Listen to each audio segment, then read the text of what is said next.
Hi, good morning. My name is Alia Mada Madrid, and I will be a BSW graduate on May 11 of this year. In the hypothetical scenario that we'll be using is a job interview at Gadsden Independent School District for the position of federal social worker at any school level. So for the first question is, tell me about yourself.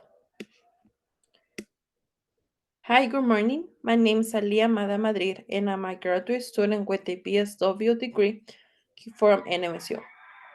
I'm in here to share a bit about myself with all of you. First thing, I'm 22 years old and I'm interested in applying for this position as I believe that I possess all the necessary qualification. I was previously a student here in the district during my high school years.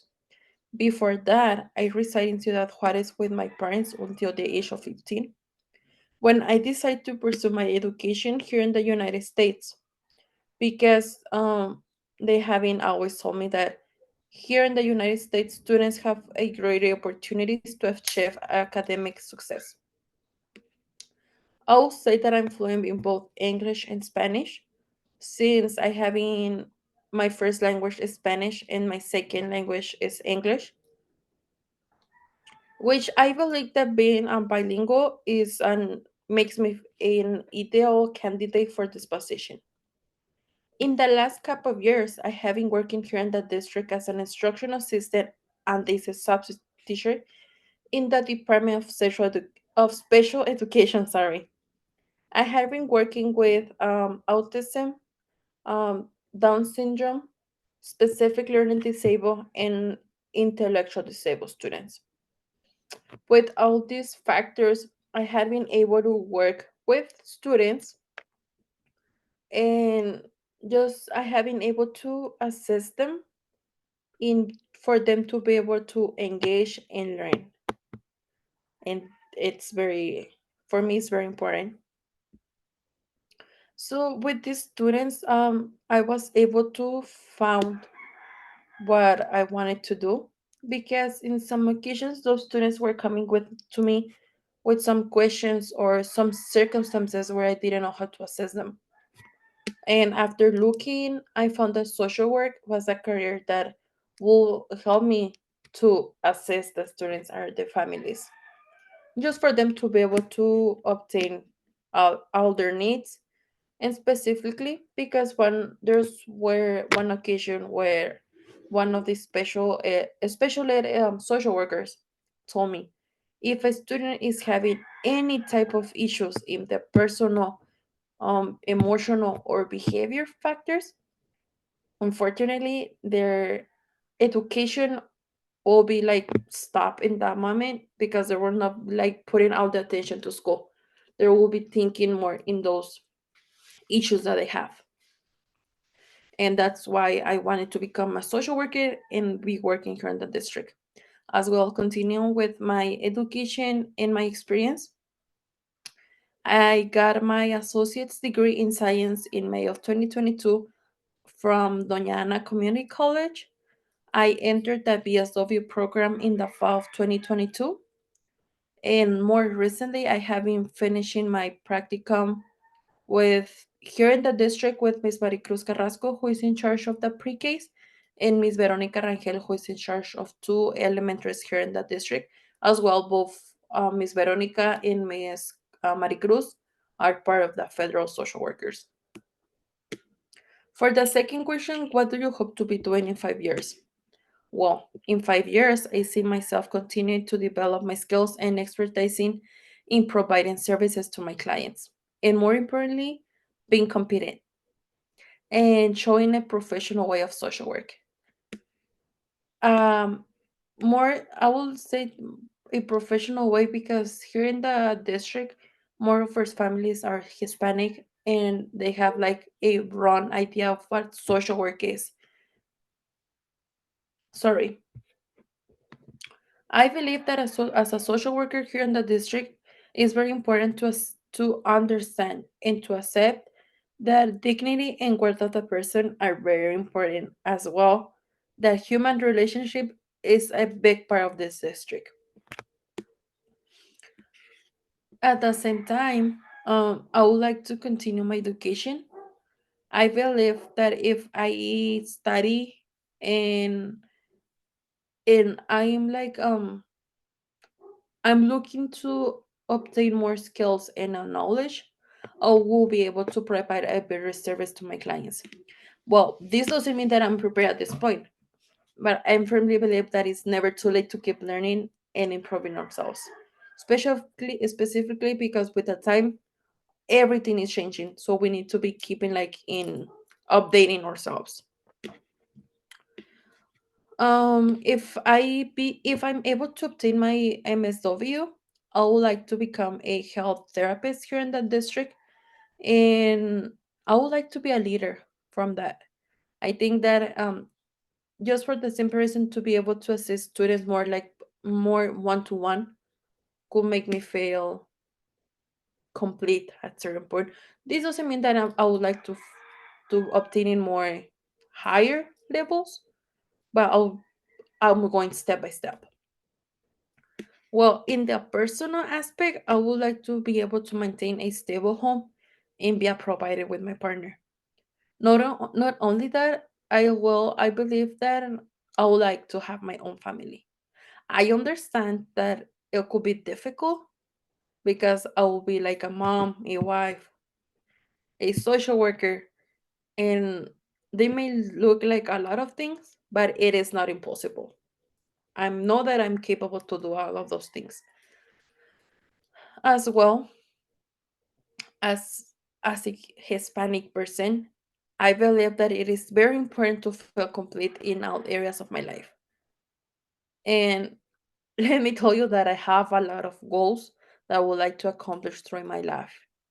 And having a family and be a educated person is one of them because I want to be an example for those students and for those families that not knowing English is not an obstacle.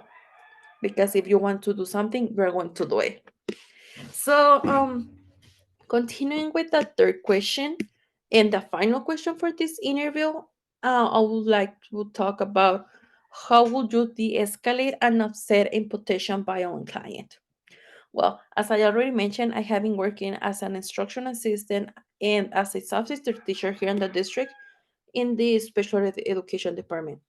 So every single year, they send us to a CPI training or crisis prevention intervention training, where this training is to de-escalate any type of risk situation for students, where it could be the student could be at risk or the adult could be at risk. Obviously, our techniques may vary with the age and with the circumstances. As I already said, in this training, they teach us like different techniques or different ways to de-escalate a situation where any person could be at risk, right? Um, for example, one of the techniques that they give us, and I use more this one with my job, and I know I could use it with adults as well, is that it is normal for a every person to have in some occasions a bad morning, don't sleep good, or having any type of situations where you feel like frustrated and you just want to run away, right? So something that I had is it having very beneficial to me is just give them their space. Let them calm down by themselves. Do not be pushing them because in some occasions, if we push that much, all everything is going to crack, right? And that's what we don't want to. So that's one example. Is just let them calm down. Ask them, "Are you ready? Are you okay? Do you need anything?" If they say, "No, I don't want to," okay, just back up and give them more time, right? I know this might be different for every situation and age. Um, as well, here in my job right now, there was one occasion where one sorry, where one of the students was getting like frustrated, and he was not violent, but he was a type of a student that would like to get the attention. Unfortunately, on that day, um, one of the supervisors come to a classroom, and the student was like, we were giving them their time and their space, right? And this supervisor come and was telling like, you have to do this and this and this and this. And unfortunately the student like get upset and he ran away of the classroom. He was right now he's 18 years old, so imagine like that big guy. So we just I just stepped out of the classroom. I went for him. I spoke with him. I told him, okay, you cannot be doing this. I understand you're frustrated and you're mad, but you need to respect your supervisor. Okay. And lately he apologized with her. And then I it is important for us to remind that our safety is first. If we don't feel safe, obviously the rest of the classroom is not going to be felt no it's not going to felt secure, right? So if we're looking like the situation is getting to a violent situation, we need to step back and say, you know what, I know that you're getting like frustrated, but I need you to calm down. I think giving them the responsibility and the option to calm down by themselves is very important, because we don't want to be pushing a lot, and at that point, like that's what we don't want to, right? And that's how I would like to de-escalate a situation. Just giving them space, giving them the opportunity and the reason to calm down. And I think all these past three questions can give you a little bit of idea of who I am and why I believe that I'm capable for this position. And thank you so much for the opportunity, for letting me be here with all of you. And then as well, if you have any questions or you have any type of questions basically about myself, feel free to reach me. I left you with my cover letter with all my information. So please feel free to ask me and having and giving me questions if you have it. Thank you so much and have a good day.